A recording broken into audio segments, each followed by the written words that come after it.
Jésus. Hein. Y a une part d'hypothèse là-dedans, hein. Mais comparer la traduction de Chouraki à toute autre traduction est toujours intéressant et stimulant. En particulier, ce que j'apprécie dans cette traduction, hein, c'est cette espèce de dynamique, quoi. Hein. C'est pas une espèce de bonheur, je suis heureux, puis je suis heureux, je suis heureux, je suis heureux.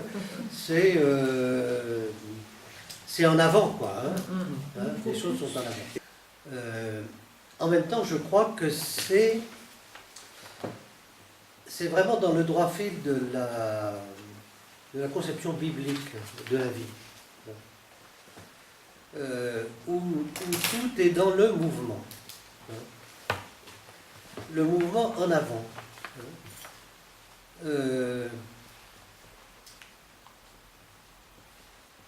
Et l'Apocalypse va mettre ça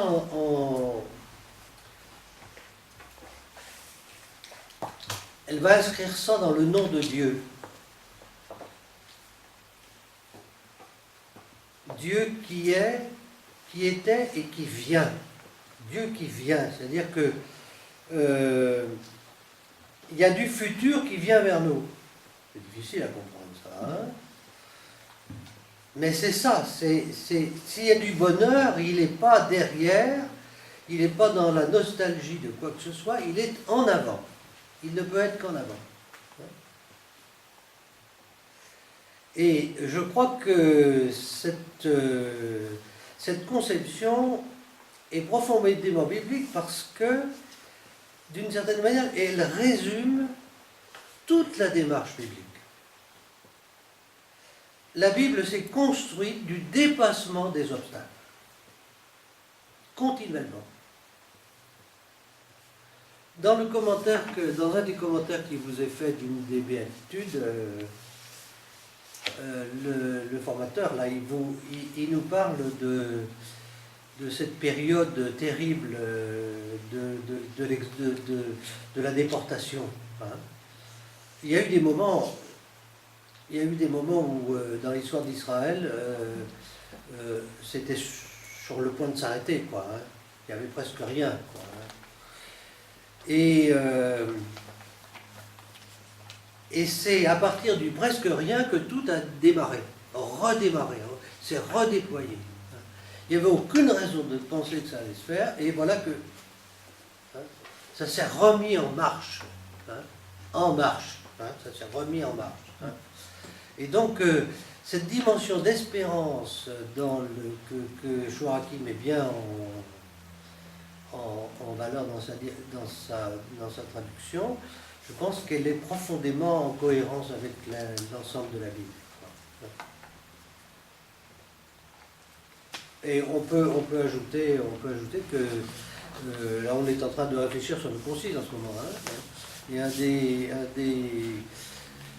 une des métaphores que le concile a remis en premier plan, c'est la métaphore de l'Église comme peuple de Dieu. Hein. Un peuple en marche. Hein. On avait plutôt tendance à considérer l'Église comme une espèce de grande construction stable jusque-là. Hein. Et voilà que tout d'un coup, ça se met à bouger. Hein. Et c'est un peuple en marche. Un peuple en marche, c'est aléatoire. Hein. On sait pas, on peut se tromper, hein. On marche, mais on ne sait pas où on va trop. Hein. Le pape a dit à un moment, est-ce que on peut se tromper? C'est extraordinaire d'entendre un pape dire ça. Hein. On peut se tromper. Bon. Parce que dans notre marche n'est jamais vraiment complètement assurée. Et par conséquent, le risque de la marche, il doit être assumé en permanence si on veut que le bonheur soit assuré. Il n'y a pas de bonheur à assumer bibliquement s'il n'y a pas le risque.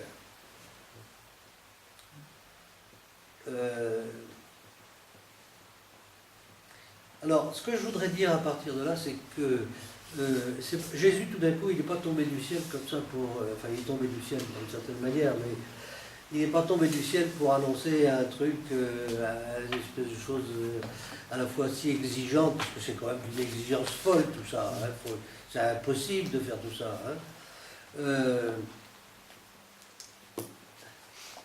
Il est vraiment, il accomplit en ce sens que il bénéficie, hein, de cette expérience d'espérance incroyable que la Bible trimballe dans ses textes et dans l'histoire d'Israël depuis toujours, depuis les origines. Et c'est pas pour rien, je fais lien avec ce qu'on a vu la dernière fois, hein.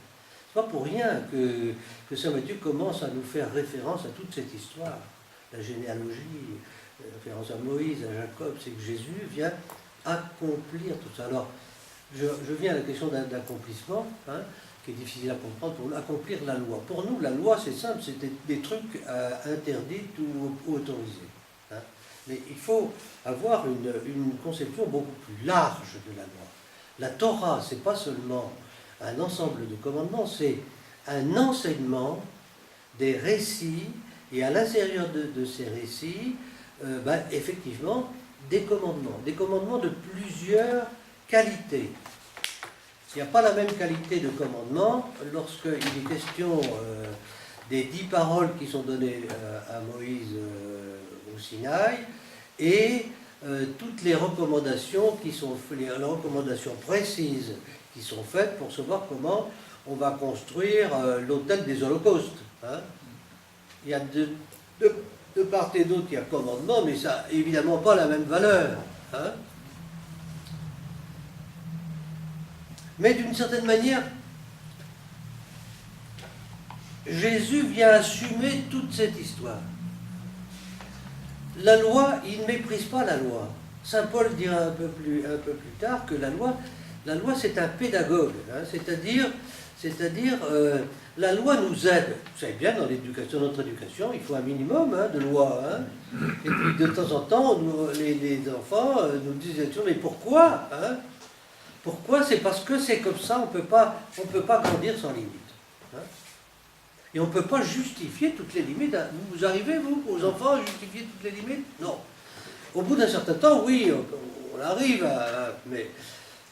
Et donc, la fonction de la loi, ça a été d'éduquer. La loi, dit saint Paul, est un pédagogue. Et Jésus va non seulement essayer d'aller plus loin, mais essayer de changer de niveau. Il va essayer de changer de niveau. Dieu n'est pas seulement un créateur, un père attentif à donner des bons conseils et à bien baliser la route. Il est un père d'une infinie miséricorde et ce qu'il attend, ce n'est pas des serviteurs, c'est du Fils. Et à travers ce texte, extrêmement exigeant, c'est l'essentiel de ce qui est transmis. C'est-à-dire, c'est un texte de révélation. Une des hypothèses qui vous est donnée dans le commentaire du diocèse, c'est que, je ne sais pas si c'est exactement comme ça que c'est dit, mais les béatitudes, c'est un portrait de Jésus, en fait. Oui, c'est un portrait de Jésus. Et ça sera insupportable d'entendre un philosophe nous donner tous ces conseils incroyables si nous ne savions pas par la suite que Jésus est comme ça. C'est-à-dire qu'il n'y a pas eu de distance entre sa parole et ce qu'il a fait, ce qu'il a été. Alors, ça change de niveau parce qu'on passe au niveau de l'être. On le sent ça, par exemple, quand il dit, vous l'avez noté à plusieurs reprises, hein, à propos du sel et de la lumière. Hein. Les autres doivent voir vos bonnes actions, mais pas pour vous féliciter, pour vos beaux comportements, ou pour vous imiter et avoir à leur tour un beau comportement. C'est pour qu'ils progressent eux-mêmes dans l'être fils et la reconnaissance de Dieu qu'ils vont... Vous comprenez un peu ce que je veux dire? Alors, ça change complètement. Ça change complètement, c'est-à-dire que Jésus s'assit, monte sur la montagne comme Moïse, hein, il s'assied comme tous les rabbins pour donner son enseignement, et il donne ses 10 ou 11 paroles, comme Moïse avait donné ses 10 ou 11 paroles. Donc il est bien comme Moïse. Et pour répondre à la question de Jean-Yves tout à l'heure, je pense que c'est sans ambiguïté, ce grand discours est donné aux disciples et à la foule. Je reprends, c'est pour ça que le contexte est toujours très important. Il faut lire le début, l'introduction. Hein. À qui s'adresse Jésus? Jésus s'adresse à tous. Il s'adresse à la foule. Je reprends simplement. Vous savez, il y a des procédés, on a vu ça plusieurs fois, un des procédés des évangélistes, quand ils veulent insister sur quelque chose, c'est la répétition du même mot, presque à satiété.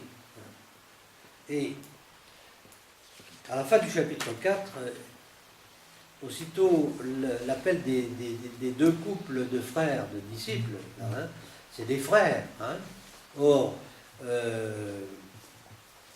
la problématique des frères, on va la retrouver après partout dans le discours.